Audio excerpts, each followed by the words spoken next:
বেগম জিয়া অসুস্থ হয় যখন নাজিমউদ্দিন কারাগারে বেগম জিয়াকে নিক্ষেপ করা হয় ফ্যাসিস্ট শেখ হাসিনা সরকার, ওইখান থেকে বেগম জিয়া অসুস্থ হয়। যেদিন বেগম জিয়াকে নাজিমউদ্দিন কারাগারে ঢুকানি হয় সেদিন ফ্যাসিস্ট শেখ হাসিনার প্রশাসন আসি আমাদের মার্কেট বাধ্য করছে বন্ধ করার জন্য। বেগম জিয়া আজকে বিদায় নিতেছে, আমরা ব্যবসায়ীরা বঙ্গবাজার মার্কেট আপোষে বন্ধ করা হয়েছে। কোনো প্রশাসন কোনো দলীয় লোক আশিক বলেনি আপনারা মার্কেট আজকে বন্ধ রাখেন, শোক পালন করেন। আমরা নিজেরাই স্বইচ্ছায় বঙ্গবাজার বন্ধ করি, এই যায় না যায় অংশ নিছি।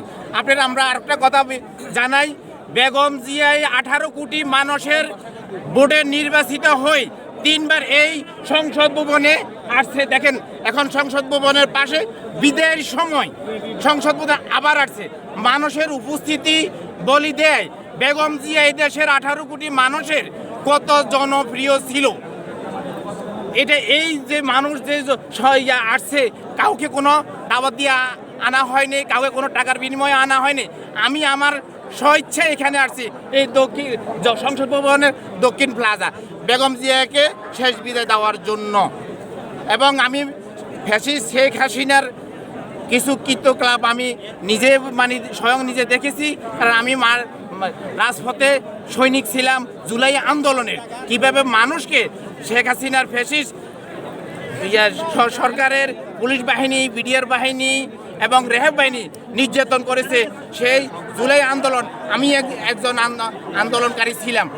4 আগস্টে যেদিন শাহবাগে ভিজিট আন্দোলন আগুন দেয় ছাত্রলীগ, ওদিন আমি ওইখানে ছিলাম। আমি দেখেছি কী ধরনের নির্যাতন করছে ছাত্রলীগ।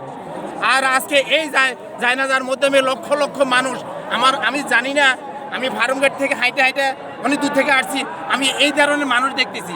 এই সংসদ ভবনের ভিতরে যত মানুষ ওইখানেও অত মানুষ, জানি না কোথায় যায় এই স্রোতটাই ঠেকছে আমি জানি না।